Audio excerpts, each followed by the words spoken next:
ಭವ್ಯ ಗೌಡ ಅವರ ಕಡೆಯಿಂದ ಈಗ ಗುಡ್ ನ್ಯೂಸ್ ಸಿಕ್ಕಿದ್ದು. ಭವ್ಯ ಗೌಡ ಇದೀಗ ಶೂಟಿಂಗ್ ನಲ್ಲಿ ಭಾಗಿಯಾಗ್ತಾ ಇದ್ದಾರೆ. ಎಸ್ ಹೌದು, ಭವ್ಯ ಅವರ ಈಗ ಹೊಸ ಒಂದು ಸೀರಿಯಲ್ ಕರ್ಣ ಅಂತ ಶುರುವಾಗಿದೆ.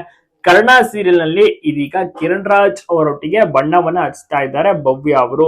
ಭವ್ಯ ಮತ್ತೆ ಕಿರಣ್ ರಾಜ್ ಅವರು for the first time screen share ಮಾಡ್ಕೊಳ್ತಾ ಇರೋದು ಕಿರುತೆರೆಯಲ್ಲಿ ಜೀವನಲ್ಲಿ ಈಗ ಧಾರಾವಾಹಿ ಪ್ರಸಾರ ಆಗುತ್ತೆ. ಪ್ರೋಮೋ ಆಗಿರ್ಬೋದು, ಎಪಿಸೋಡ್ ಶೂಟಿಂಗ್ ಕೂಡ ಸ್ಟಾರ್ಟ್ ಆಗಿದೆ, ಅತಿ ಶೀಘ್ರದಲ್ಲಿಯೇ ಬರುತ್ತೆ. ಯಾಕೆಂದ್ರೆ ಈ ಧಾರಾವಾಹಿ ಸ್ಟಾರ್ಟ್ ಆದ್ರೆ ಖಂಡಿತವಾಗಿಯೂ ಕೂಡ TRP ನೆಕ್ಸ್ಟ್ ಲೆವೆಲ್ ಹೋಗುತ್ತೆ. ಯಾಕೆಂದ್ರೆ ಈ ಒಂದು ಸೀರಿಯಲ್ಗೆ ಒಂದು ಸ್ಟ್ರಾಂಗ್ ಆಗಿ ನಿಂತಿರುವಂತವರೇ ಹೀರೋ ಮತ್ತೆ ಹೀರೋಯಿನ್. ಅದು ಡಾಕ್ಟರ್ ಪಾತ್ರವನ್ನ ಮಾಡ್ತಾ ಇದ್ದಾರೆ. ಹೊಸ ಒಂದು ಕ್ಯಾರೆಕ್ಟರ್ ಪ್ಲೇ ಮಾಡಿದಿರೋದು ಇಬ್ರು ಕೂಡ ಇಬ್ರಿಗೂ ಕೂಡ ಹೊಸದೇ ಚಾಲೆಂಜಿಂಗ್ ಅಂತ ಹೇಳ್ಬೋದು.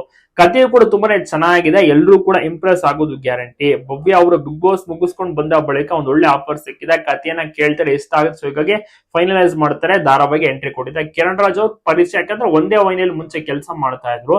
ಸೊ ಇವ್ರು ಕನ್ನಡಕ್ಕೆ ಮಾಡ್ತಾರೆ, ಗೀತಾ ಮಾಡ್ತಿದ್ರು. ಸೊ ಈಗ ಎಲ್ಲರೂ ಕೂಡ ಪರಿಚಯ ಇತ್ತು ಹಲವು ವರ್ಷಗಳಿಂದ. ಅದೇ ರೀತಿ ನಡೆಸುತ್ತಾ ಈಗ ಕಂಪ್ಲೀಟ್ ಆಗಿ ಎಂಜಾಯ್ ಮಾಡ್ತಾ ಇದ್ದಾರೆ. ಭವ್ಯ ಮತ್ತೆ ಕಿರಣ್ ರಾಜ್ ಅವರ ನಟನೆ ನೋಡೋಕೆ ನೀವು ಕೂಡ ವೈಟ್ ಮಾಡ್ತಾರೆ. ನಿಮ್ಗೂ ಕೂಡ ಇಷ್ಟ ಆಗುತ್ತೆ ಈ ಒಂದು ಧಾರಾವಾಹಿ ರೀತಿಯ ಒಂದು ಕಾನ್ಸೆಪ್ಟ್. ತಪ್ಪದೆ ಕಮೆಂಟ್ ಮಾಡಿ.